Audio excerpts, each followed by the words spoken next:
Subaru has revealed the all-new 2026 Subaru Outback and the Outback Wilderness today at the 2025 New York Auto Show. It's the 7th generation of the Outback, and as you can see, it's gotten taller, boxier, and less wagon-like. Let me know what you think about the styling there in the comments below, but personally, there's a lot going on with this design, especially on that Wilderness version, that makes both of them seem very busy. But length is about the same as before, but it's 2 inches taller and about an inch wider. And as a result, they say that cargo area is 2 cubic feet larger than before and wider than its competitors.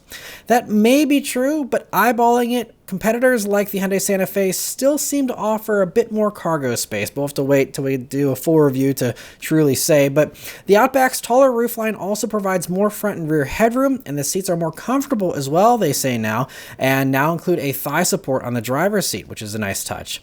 The rest of the interior has been completely redone as well, with a 12.3-inch digital gauge cluster and a new 12.1-inch touchscreen that thankfully gets rid of the old laggy software and instead appears to be running Toyota's fantastic software, which should be nice and quick and snappy, has the wireless smartphone integration, of course, and all that. Unlike the new electric Subarus, they decided to keep physical HVAC controls here on the new Outback, and they're really nicely laid out. There's also redesigned cup holders to better hold both small and large drinks. Unfortunately, we still only have a small moonroof though, it seems, and there's only heated seats available for the rear, which are 2 areas where this does fall short of its competitors still. Mechanically, it's all carryover for now, so hopefully we'll get a hybrid version eventually. But in the meantime, there's the naturally aspirated 2.5-liter boxer 4-cylinder that still does 180 horsepower and 178 pound-feet of torque, although Subaru claims it is revised. But with this vehicle likely being heavier and larger, we don't know curb weight yet, but that motor is going to be really, I think, pushed even more than it was in prior Outbacks where it wasn't even fast then.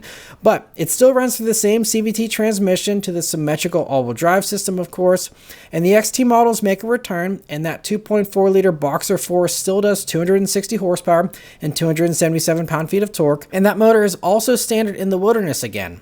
The X-Mode system and the all-wheel drive system have both been revised as well for better performance off-road, with a faster locking of the center differential for reduced wheel spin and better stability on turn-in and cornering at higher speeds, they say.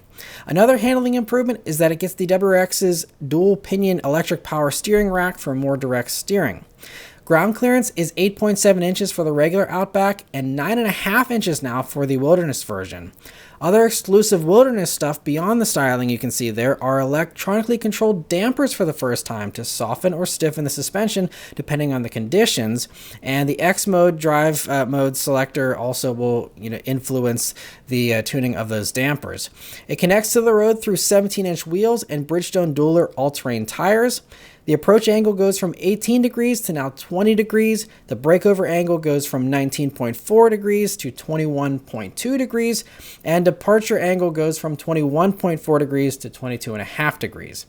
And while the animal-free and water-repelling StarTex upholstery is still standard there in the Wilderness, you can now get Napa leather, ventilated front seats, and a moonroof, as well as a 360 camera now all on the Wilderness. So you can get a more luxurious Wilderness now, which is a nice touch for sure.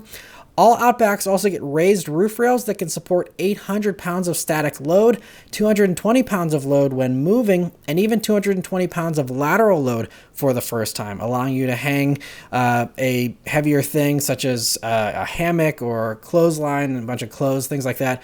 And it's also really cool that the roof rack is now the same, regardless of whether you go for Wilderness or the regular Outbacks. You don't have to go for Wilderness if you want to load up that roof rack, which is great. The safety tech has been given a substantial upgrade here as well, with a better camera for better pedestrian and cyclist spotting, and haptic feedback through the steering wheel now to give alerts beyond just the beeps that you had in the past. And there's a whole paragraph of all the other safety features that are included now, but the big ones are that in addition to things like adaptive cruise control, lane centering, and all the other usual stuff, blind spot monitoring and all that, there's also standard front cross-traffic braking now, which is a feature that most other manufacturers require you to go up to a higher trim to get. So that is, a standout in my opinion. And upper trims do get an even more advanced set of features, like Subaru's first hands-free highway driving. It speeds up to 85 miles per hour. There's also active lane change assist and an emergency stop assist that can detect when a driver is unresponsive and actually pull over and stop the car if the adaptive cruise control system is on. Unfortunately, it doesn't work all the time. You have to be in that, system and having that engaged, but still really cool to have that extra safety feature here. And lastly, trims for the Outback are the same structure as before, so all the same trims, with the only change being that they have dropped the base model, unfortunately, meaning premium is now the lowest trim you can get. And we're seeing this across the industry. It's a trend that I don't love personally, but that will mean we're gonna have a higher starting price. Hopefully, when you're comparing premium to premium, it won't go up too much, but we'll have to wait and see, because again, we just do not have pricing just yet for these. But they do say the regular version of the Outback will begin arriving at dealers here in late 2025, with the Wilderness following in early 2026. So anyway, that's all the info we have currently on the 2026 Subaru Outback. Let me know your thoughts on them in the comments below. Thank you all very much for watching. Be sure to check out my New York Auto Show playlist for my coverage of also the new Trail Seeker, the electric kind of Outback that they have now, as well as the 2026 Solterra that they debuted here at the show. So anyway, check those out. Thank you all very much for watching, and I'll see you guys on the next one. Take care.